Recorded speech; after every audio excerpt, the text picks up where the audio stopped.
Welcome to the podcast Behind the Counter with your host, me, Heidi Blum, also known as the Food Czar. I was born and bred in Livingston, New Jersey, and I have seen firsthand over the past few years how food and the people behind the counter can bring a community together. We all have a story. We all have an appetite. Each episode will explore the thread between food, people, and community, and the stories that weave them all together. So let's get behind the counter and dig in. Here we go. This is Behind the Counter. Behind the Counter with the Food Czar. Here's Heidi. Welcome back to another episode of Behind the Counter with the Food Czar, which is me, Heidi Blum. And today is really, really cool for us old Livingston people and new Livingston people. I am sitting at the Ritz Diner, and I'm sure a lot of us have a lot of memories and a lot of stories that have taken place in these 4 walls. Maybe it's 7 walls. I'm not sure. More than that. But I'm sitting with the vice president of the Ritz Diner and my LHS 86 classmate, David Feldman. Hi, David. How you doing? I'm so happy to be sitting here with you today. I'm happy to have you. We, David's mom is the infamous Marion, but we thought that David and I would sit here and we can talk as old classmates and friends and really get to the nitty-gritty of the Ritz Diner. Sure. So let's talk about, there's so many questions because I think a lot of people, and like I was saying, old Livingston people, new Livingston people have so many questions from the history of the Ritz Diner when it was the Heritage Diner, which is how I remember it growing up, and new people just in terms of the food, the menu, the celebrities, whatever. So we're going to cover it all. Okay. You're ready for me? Ready to go. Okay, here we go. So let's start at the beginning. Ritz Diner was originally the Heritage Diner. My sister Debbie was a waitress here, but I remember sitting here as a kid, and it was just the brick. It was not the colored pink and green as we know the Ritz to be. It was just the Heritage in the script writing on the sign, if I recall.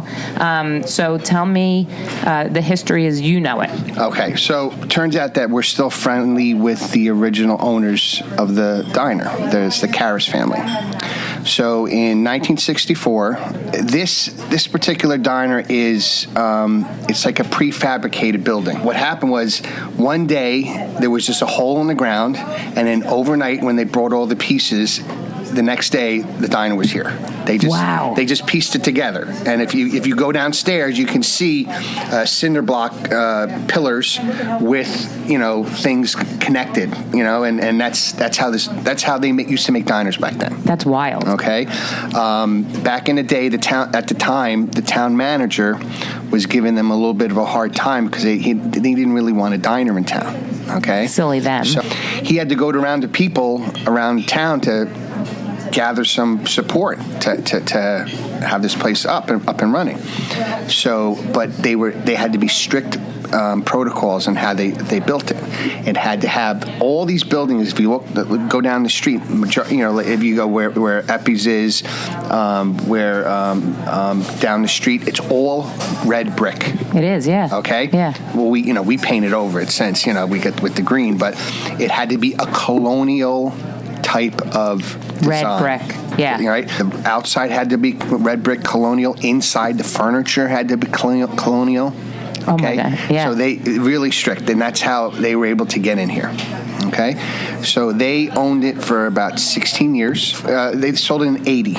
Okay, so for the next 4 years, a couple of operators were in here. They didn't do such a good job. And then one day, my father and my mother's father came in here to eat, and they said they looked around and said, maybe this would be a good place to hang our hat, because my father used to own, his name is Richard, he used to own 3 restaurants in Manhattan.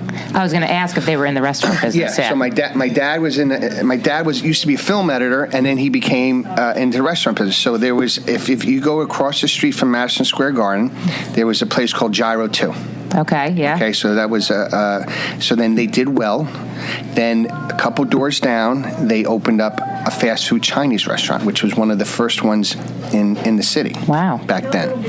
And then a couple years later, then they opened a deli called J.J. Apple Restaurants. And now I'm starting to understand why the menu is the menu here. Exactly. Yeah, okay, Yeah. we'll get to that. Yeah. So then he used to, for J.J. Applebounce, he used to buy bagels from down the street at a place called Lock, Stock, and Bagel. Okay, it was right on 33rd Street. And I remember when I used to go there on the weekends to visit my father, you know, he'd take me on the weekends. We'd always pass by Lock, Stock, and Bagel, and he'd always go in and say hello. And it turns out the person who was running that was George. Oh, George no Mazuka, way. or George. So I remember he used to give me hot bagels, you know, right out of the oven. I used to burn my mouth, and the best thing. So when my father, you know, was thinking about buying the place, he went to George. Okay, so he thought George would be a good operator to come in here. Excuse me, and then that's how the Ritz became the Ritz. Did he name it the Ritz? My father, we had a designer, very famous designer. His name was Charles Mount. You know, he very famous, you know, interior designer.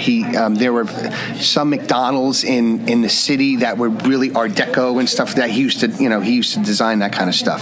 So I think my father, you know, Livingston, the Ritz, you know, we didn't want to keep the heritage name. Yeah. We wanted to be something new. That's very 80s is the Art Deco scene. Yeah. So I mean, obviously with the pinks and the turquoises and stuff like that, you know, that's what we were looking for.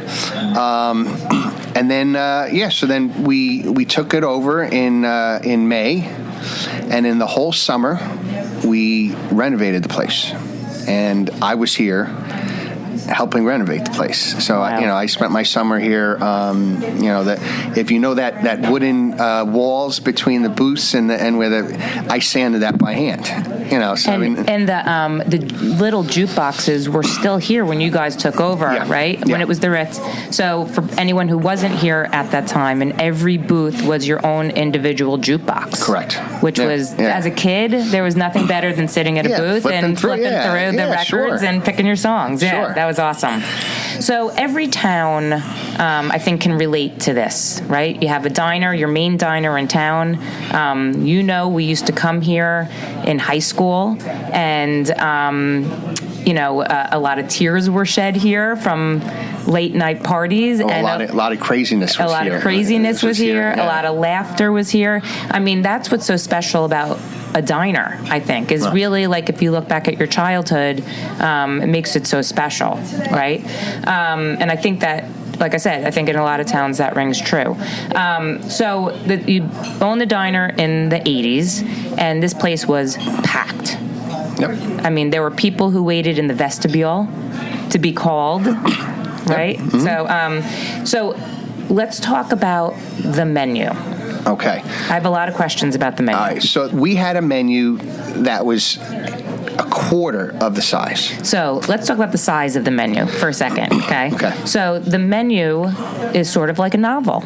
It is a huge menu. Right.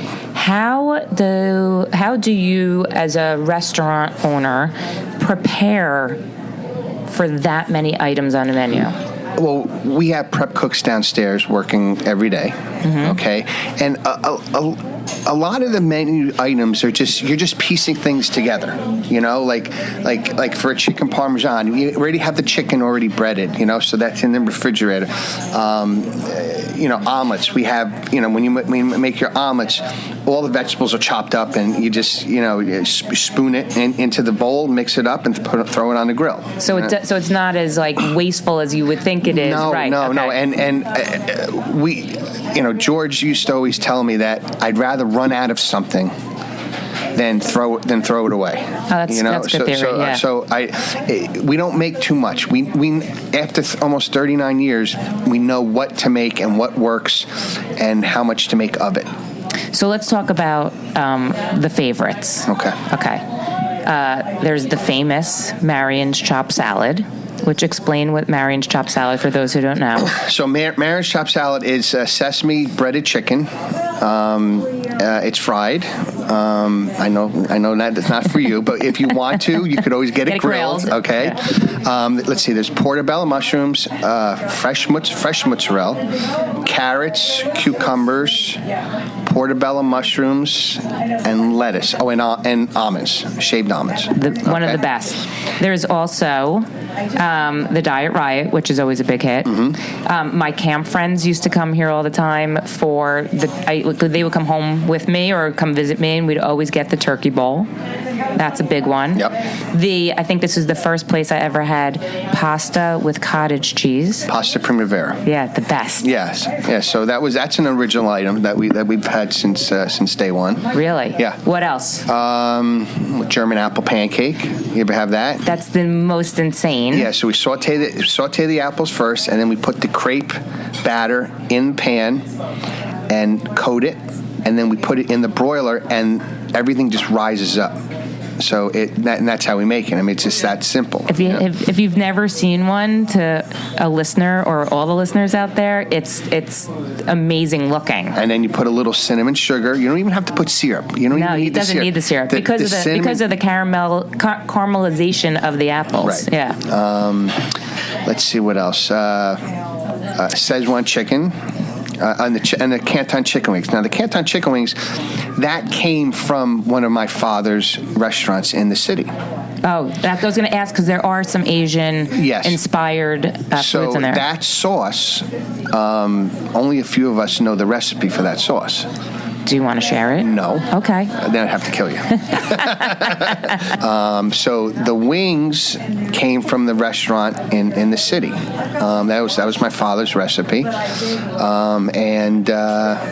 I mean, so we mainly make it for the wings, but the Szechuan chicken is the chicken with all the vegetables sautéed together.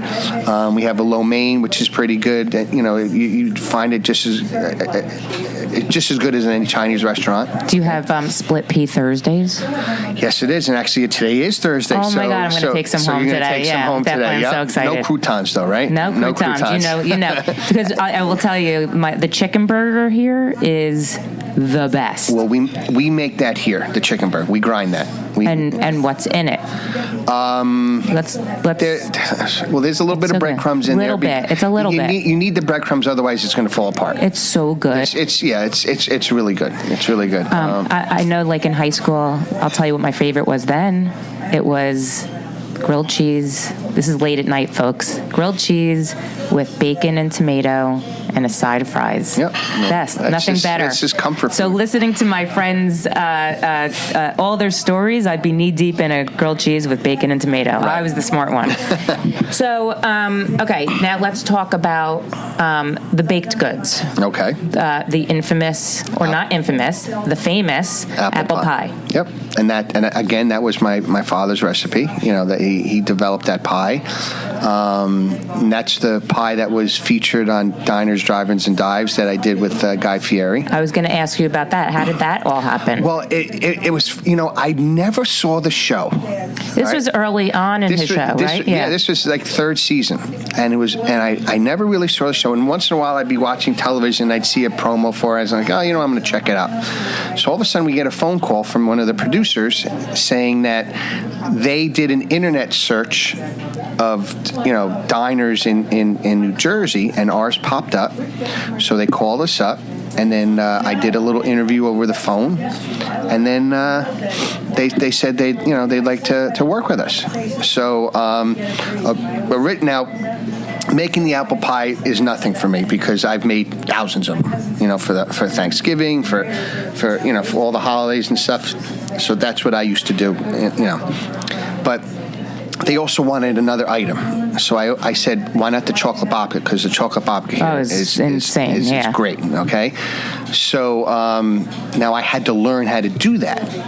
So I took like a 2-day crash course. I was in the back with the baker for like a couple days trying to figure it out, and I finally get it done, okay?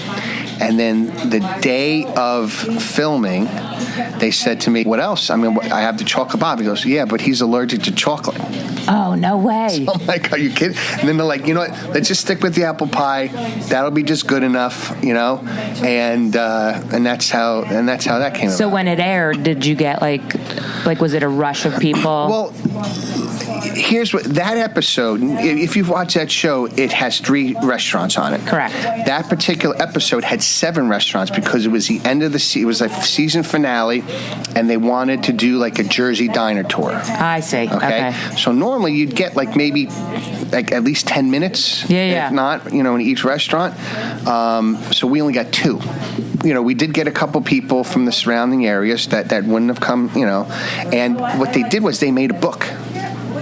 Oh, you mean Guy Fieri made a book? Yeah. And of all the places they went to. Oh, that's smart. So once in a while, we'd have people come in here because I guess people would buy the book and would travel the area or the country. People like to hit all the places that he features. So I'd have to sign, once in a while, I'd sign books. Oh, you'd sign an autograph? I signed my autograph in the book.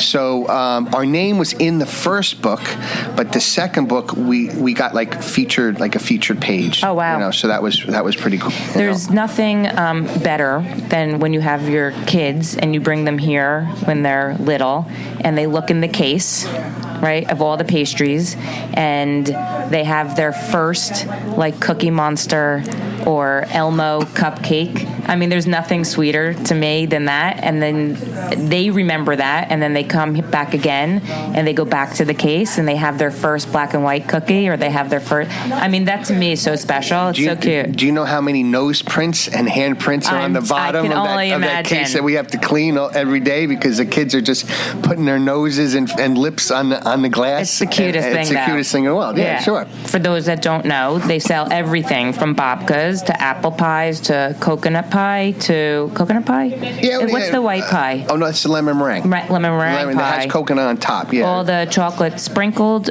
cookies, the chocolate dipped cookies, the black and white cookies, the jelly filled cookies, the smile face cookie, the Hamantaschen, the rugala, any pastry you can really think of is made here. Made here. It's really impressive.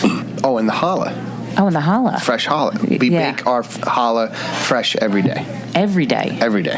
And it's really good challah. It's really good challah, yeah. So, did I ask you about the apple pie and Goldbelly? Are you looking into? Yes. Yeah, well, I was wondering if you that was the next step. Yeah. So we're going to have, just taking a step back, we're going to start doing DoorDash, and we're going to start doing Grubhub. Awesome. Okay, so this way, you can get anything. You can get any of the pastries. Exactly. Yeah. Now, what that's going to open up is, I mean, I used to be a dasher. I was out of work for like a month before I came here, and I would see where people would order. Like, I was going to Morristown. I was going to Morris Plains. No, interesting. From this area. Yeah. So that's going to hopefully broaden our that just shows you how good our restaurants in Livingston are, right. People. So let's discuss. There's been a lot of celebrities that have walked through the doors here. Yeah. I mean, that's, I think, what an attraction the Ritz Diner is, right? So you've had Zach Wilson, that was a really nice story. Yes. One of your waitresses. Kensia. Yep. Oh, yeah. She's been here for such a long time. Yes, right? yeah. So she was the recipient of Zach Wilson, and he gave her, I think, some tickets for her son. I mean, that was like the nicest story ever. Well, she's so personable and nosy in a good way. So she just said, oh my God, my son's such a big fan, and got him on the phone. I think they did a FaceTime, and then Zach was just so nice. He goes, all right, here's some tickets. And I think it was during Christmas time. Yeah, it was like incredible. And that was something that was sweet. Let's see, who else? I think Dennis Rodman was here. Dennis Rodman used to. Well, some of the Sopranos were here too, weren't they? Well, actually, they filmed an episode outside. Oh, that's what it was. was. They filmed an episode outside. If anyone watched the show, it was when Steve Buscemi was in it, and down the street where the what was that kitchen store, right? Was it the kitchen store, yeah. So that whole area was abandoned because they were ready to tear it down, or they were working the deal to do the town center.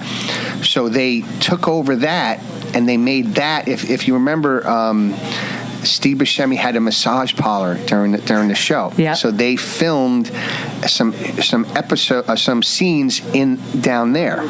Okay. So they came over here just for a quick shoot of I think Christopher and two other guys. Christopher and some other guys. They were in a car behind on the exit side of the diner, and I remember we had to keep the blinds down because everyone was looking out. Everyone was sitting on all the tables along the window. Oh, it's amazing. And they didn't want people gawking outside. We got whacked, and we got whacked by the Sopranos. No, we got whacked, and that was on the cutting room floor. So that scene amazing. was never put in there. And there was filming here recently for something. Was it the Harlan Coben movie? I think so. Yeah. I wasn't here. So actually, we're trying. They wanted to do a follow-up with Diners, Drive-Ins, and Dives. Oh, that's awesome. So it just didn't work out, but I'm going to try to reach out to them and see if they'll come back. Yeah, tell them the Food Czar's here. She'd like to meet Guy. So, let's talk about the future of the Ritz Diner. Future of the Ritz Diner. It's looking good. Like I said, we're introducing the DoorDash, the Grubhub, the Goldbelly. I'm going to have some new items, some fresh items with the menu. If it ain't broke, don't fix it, right? Correct. So we're introducing some new things. I'm going to have some new specials, vegan specials. We also, I'm sure people know that we do have a gluten-free menu. And we're very careful as far as any of the gluten-free items. We don't have any cross-contamination, and we make sure that it's all gluten-free. What are some of the new items? Can you talk about them? So, I know people like quinoa, so I'm going to get some quinoa dishes. We might have some bowls, different salads, because that's what people want. Yeah, of course. And I don't have to tell you, as health conscious as you are. Okay, I might even, you might be one of my consultants here or something like that. I'll do it. But as long as we have a Food Czar named item, I'm happy to help. Sure, we'll call it the Heidi. There you go. Fine, perfect. And as far as the restaurant itself, the building, we're going to be giving some facelifts to it. I think a lot of people have asked me when I told them that I was doing this interview. They said, "Can you please ask if they're going to?" We are. We're talking to contractors and stuff. I mean, there's. It's not going to happen all at once. We are planning to do some things. Floor. No floors. We're going to probably get rid of this carpet that's in here. If this carpet could talk, huh? Yeah. I will say, as a born and bred Livingston girl and raising my family here, I truly hope the Ritz Diner is here to stay, because the memories I've made here and, where it's located is right in the center, really right in the center. And I think it's a destination place. So I'm glad to hear that you're going to be at the helm now. Yeah, I've been looking forward to something like I said, I left for a little while, took a little sabbatical, but my mother wanted me to come back, so I'm back. It's my mother and I, we're looking forward to the future. I want to keep the old people, that have been coming here, the regulars, for over almost 40 years. It'll be 40 years in next year. There's a crew that comes for breakfast. There's a table in the front, right by the door, that has a plaque. 3 plaques of the guys that sit there every morning. They come in religiously every morning. That's amazing. And they sit there, and then that's their table. And I want people to know that this is the place to come to in Livingston. It is the place to come to. Like I was saying, how back in the day with the diner used to be open really late at night. In my memory, this town traditionally after 8 o'clock shuts down. Everyone's in their house. What time do you guys close? We used to close at 12. Yeah. But now we close at 9 on the weekdays. I am. We have been discussing on the weekends. We're Friday and Saturday. We're going to probably stay open till 10, 11. Yeah, see what happens. I guess after you come home from a movie or something like that, you want your late night snack or whatever. We'll be here. Yeah, I'm excited for you. Yeah, I think it's great. For those that don't know David, he is one of the nicest guys. You are a hard-working guy. Thank you. And I'm so happy to see that you landed here. And I truly hope you're here for a very long time. I'm back home. The Godfather thing. They drag you. They drag you. I get out and they try to get out. They drag me back in. Yeah, but in a good way. So so I'm excited to be with my mom. She's a great person, and she really cares about the business, and she cares about the people in town. This place was my mother and George, and now I'm here. I'm going to try to take from what I've learned from them and move forward. I think you said it best. You're back home. Yeah. And I think this is home for a lot. I mean, sitting here, it does feel like home. Yeah. So let's wrap it up. In conclusion, David Feldman, Vice President of the Ritz Diner. Look out for some new menu items. Yep. Look out for a slow roll of renovations. Yep. But renovations. Mm-hmm. Good things to come. Great things to come. Great things to come. I love it. David, thank you so much. I'm so excited for you. You're going to kill it. You really are. Thanks for coming. I think working your whole life towards this moment. Yeah, and thanks for coming. It's always a pleasure to see you, and for all it's so nice for all the things that you do for this town. I know everyone appreciates it. Thank you. It's my pleasure. It's my pleasure to sit with people like you, honestly. Thank you. So, thank you. I'm proud of you. Thanks. All right. Thanks.